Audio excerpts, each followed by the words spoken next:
J'espère que vous allez bien. La France est inquiète. La France est inquiète par rapport à la situation politique actuelle en Algérie et elle craint des débordements provoqués sur son propre territoire, des débordements provoqués par les tensions politiques actuelles en Algérie.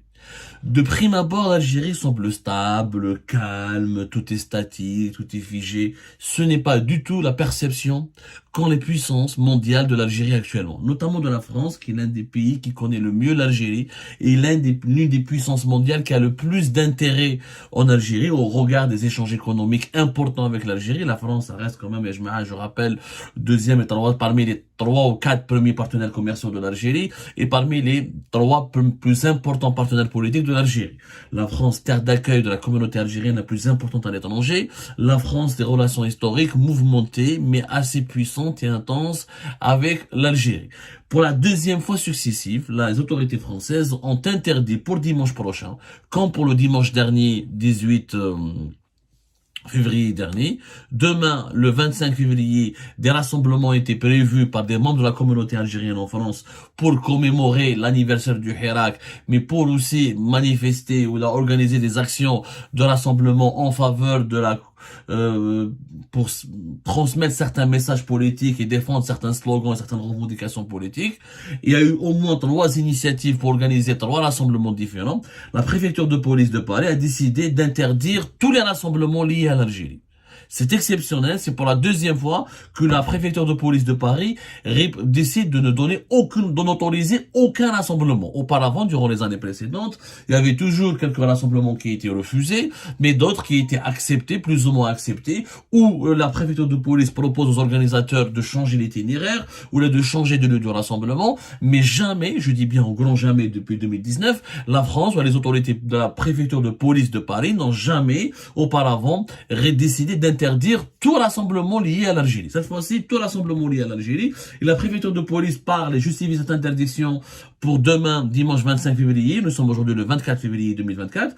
Dans le contexte d'anniversaire du Hirak et de violence entre mouvances antagonistes anti-pro-régime.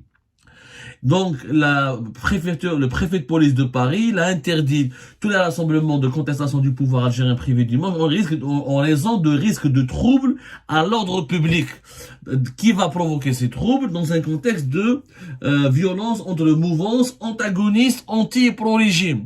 C'est-à-dire que la police française a des renseignements, a des informations plus ou moins précises qui indiqueraient qu'il y a un risque d'affrontement entre des tendances, des mouvances qui appartiennent à la tendance pro-régime et des mouvances ou des mouvements, ou des groupes ou des collectifs qui appartiennent à la tendance des opposants anti-régime.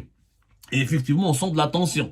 On sent que depuis la semaine dernière, un mouvement, on en a parlé sur Algérie Part, qui s'appelle le MODAF, a essayé de, comment dirais-je, d'organiser un rassemblement pour la journée nationale du Shahid. Ils ont voulu la commémorer en France et pour la transformer en un rassemblement pro-régime Tebboune au nom soi-disant de la défense de l'unité nationale et de la souveraineté du pays, etc. Rappelez-vous, on en a parlé la semaine dernière, c'était le 18 février dernier, on a expliqué pourquoi les autorités françaises ont interdit ce rassemblement porté par des mouvances et un mouvement essentiellement pro-Tebboune, pro-régime Tebboune, et qui a fédéré autour de lui des fanatiques et des intolérants et des éléments très virulents qui à chaque fois essayent d'organiser des actions, des rassemblements au cœur de la capitale française pour insulter le Maroc, pour insulter les Kabyles, pour faire des amalgames entre Kabyles et militants du MAC, pour faire des amalgames entre le Maroc et certaines figures de l'opposition algérienne, pour salir la réputation des journalistes exilés en France qui dérangent le régime algérien, pour s'attaquer publiquement à travers des appels à la haine, du dénigrement, des injures et des calomnies assez violentes et cruelles en plein cœur de Paris. Fait mars et mai 2023, oui, des groupuscules ont essayé d'aller sur la place de la République ou la place de la Nation en arborant des slogans anti-marocains, anti-kabyles, encore une fois en faisant des amalgames très dangereux entre opposants algériens et système politique marocain, entre militants du MAC et militants de la cause berbère et de la réhabilitation réhabilitation de l'identité amazigh. Les autorités françaises, à travers les renseignements généraux, qui aujourd'hui font partie de la Direction générale de la sécurité intérieure, la DGSI, ont certainement fait des enquêtes assez poussées et ont identifié que des réseaux pro-régime algérien étaient en train, voulaient commettre des actes violents sur le territoire français, en provoquant les opposants, en allant provoquer, en organisant des rassemblements pro-régime Tebboune. Sincèrement, chefna le MODAF, et comment il salue le bilan de Tebboune, comment il ne parle jamais des détenus politiques, comment il ne parle jamais de la répression politique, comment il chante à la gloire du régime de Tebboune. En fait, il y a des opérations, il y a certaines opérations téléguidées depuis Alger par des officiers sécuritaires. Oui, il y a certains collectifs, certains groupes, certains influenceurs algériens établis en France essayent de créer la zizanie, de semer la zizanie sur le territoire français en provoquant des tensions au sein de la communauté algérienne. Mais les autorités françaises le disent, ils ont même donné le nom des mouvements, là, des collectifs qui ont demandé d'organiser ces rassemblements sur le territoire, à Paris, sur le territoire français. Il s'agit donc du mouvement pour la justice et contre la corruption en Algérie, un autre collectif pour la libération immédiate de tous les détenus politiques et d'opinion en Algérie, et un collectif Ousmo est pour l'installation d'une assemblée constituante et souveraine, et le dernier collectif c'est Libérons l'Algérie.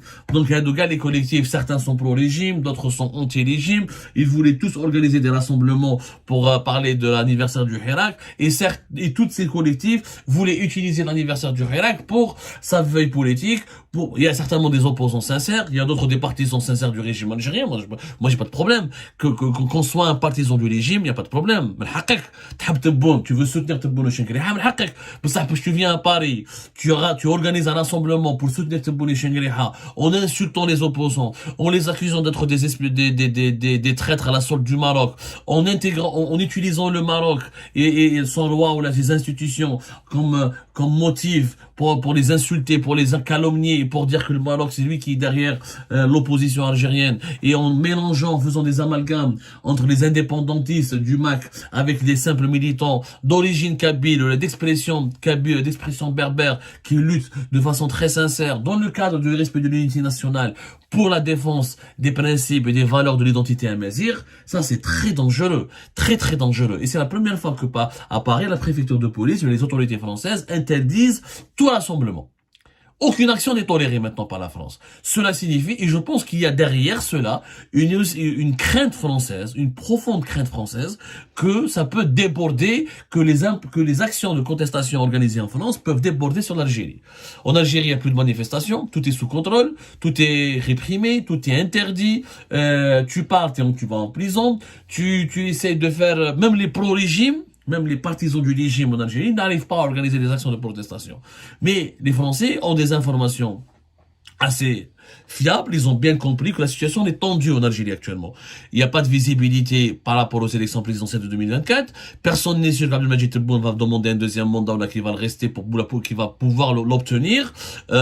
Peut-être, potentiellement, il y aura une crise autour de la succession de Abdelmadjid Tebboune. Si Abdelmadjid Tebboune ne se lance pas, ou ne décide pas, ou n'obtient pas le feu vert des autres composants du régime algérien pour briguer ou pour candidater pour son deuxième mandat, la France craint une crise politique majeure en Algérie. Et elle le sait. Elle le sait qu'il y a en ce moment, ça bouillonne. On est à 9 mois des élections présidentielles et la France ne veut pas être l'un des théâtres des opérations de cette nouvelle crise politique qui pourrait s'enclencher en Algérie, comme c'était le cas en 2019. Chef le Hirak, la communauté algérienne en France en 2019 jusqu'en 2020-2021 a joué un rôle majeur. Elle a influencé énormément le déroulement du Hirak en Algérie, le déroulement des rapports, le changement, la modification des rapports de force au sein du régime algérien, et elle a été un outil de pression terrible sur le régime algérien. Terrible, au moment où les services secrets algériens, les conseillers à la présidence, l'état-major de l'AMP, ils ont commencé à demander, ils ont commencé à lancer, ou à étudier, ou à parrainer, ou à élaborer des stratégies pour neutraliser les mouvements de la diaspora algérienne en France, tellement ces mouvements, ils avaient de l'impact. Rappelez-vous, il y a eu des rassemblements à Genève, il y a eu des rassemblements devant le Parlement européen à Strasbourg, d'autres rassemblements devant le siège de l'Union européenne à Bruxelles, et ça dérangeait beaucoup le régime algérien. La diaspora algérienne en France a internationalisé la cause du Hirak, et elle a internationalisé aussi les dysfonctionnements du régime algérien, et elle a participé, elle a contribué à aggraver l'isolement géopolitique du régime algérien en Occident, qui a eu l'image d'un régime autoritaire, liberticide, cruel, criminel et profondément injuste. Aujourd'hui, le régime algérien a tout fait en 2021, 2022 jusqu'à 2023 pour neutraliser les leaders de la diaspora algérienne. Il y a eu d'abord une stratégie de séduction, pas mal d'influenceurs ou là de militants très dynamiques et actifs de l'opposition, notamment du mouvement Rachel, du mouvement du MAC, ou là des collectifs Al-Hirak ont été approchés par les services secrets algériens à travers une cellule spéciale qui leur a été dédiée pour négocier avec eux, pour leur proposer, pour les réhabiliter, pour leur proposer de revenir sur le territoire national, en annulant toutes les poursuites judiciaires qui pesaient à leur rencontre, en essayant de nouer un dialogue avec eux pour les récupérer. Et sa stratégie de récupération, elle a bien marché. On a vu que Habib Haché, juge et magistrat qui était parmi les opposants les plus virulents de 2019 à 2022, est rentré à Alger, est rentré en Algérie. Rached, plusieurs de leurs éléments d'Algérie, l'Algérie. Le plus célèbre d'entre eux, c'était leur ancien porte-parole. Yahya Mkhiyouba, d'autres éléments qui étaient avec le MAC, qui ont déserté les rangs du MAC, sont entrés en Algérie.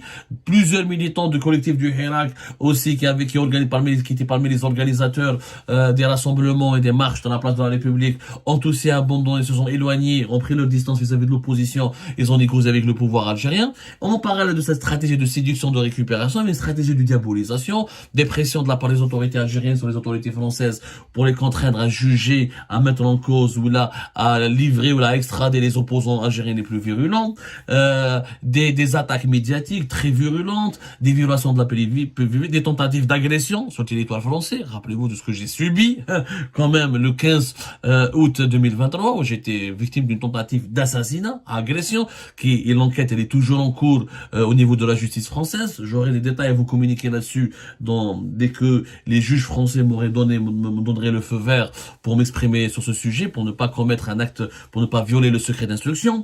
Il y a eu quand même une ambiance délétère, une ambiance très toxique dans laquelle les relations franco-algériennes ont évolué à cause des activités militantes et des activités politiques de certaines tendances de la diaspora algérienne sur le territoire français. Mais la France aujourd'hui ne veut plus commettre l'erreur de 2019. Elle sait que c'est une année d'élection, elle a compris qu'il n'y a pas de consensus autour du deuxième mandat, qu'il est possible qu'Abdelmadjid Tebboune ne soit pas reconduit, qu'il ne pourrait plus être président à la fin du mois de décembre 2024. Elle ne prend plus de position. Plus personne en France ne parle de la visite d'Abdelmadjid Tebboune sur le territoire français. La France d'Emmanuel Macron, qui a toujours été le grand ami de l'Algérie et qui a fait le pari sur l'Algérie de 2019 à 2023, est en train maintenant de changer de cap et elle se rapproche du Maroc. Beaucoup de signes de rapprochement. On a vu la semaine dernière les sœurs du roi Mohamed VI ont été invitées. Le ministre des Affaires étrangères, le nouveau ministre des Affaires étrangères français, donc le gouvernement Gabriel Attal, a fait des éloges au Maroc. Il s'apprête à aller au Maroc bientôt. Emmanuel Macron a eu un échange téléphonique clair et direct avec Mohamed VI, alors que Mohamed VI et Emmanuel Macron ne se parlaient plus depuis pratiquement 2021 et 2022, notamment à cause de la crise dans le dossier de Pegasus. Donc la France se rapproche du Maroc parce qu'elle comprend qu'en Algérie, ça risque de péter. Ça risque de péter en 2024, il risque d'avoir une crise politique.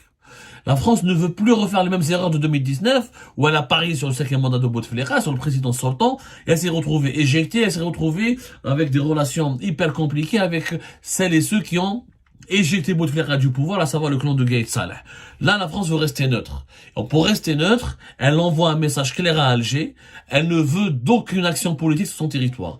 Que ces actions soient portées ou élaborées ou défendues ou véhiculées par les mouvances protagonistes du régime ou des mouvances antagonistes du régime, comme le dit clairement la préfecture de police de Paris. La France ne veut plus se mêler, ne veut plus subir les jeux malsains les jeux malsains des manœuvres politiques du régime algérien, et elle ne veut surtout pas redevenir l'un des théâtres des opérations ou l'un des théâtres des actions et de la crise politique algérienne. La France a peur. L'Algérie cette année l'Algérie de 2024 lui fait énormément peur.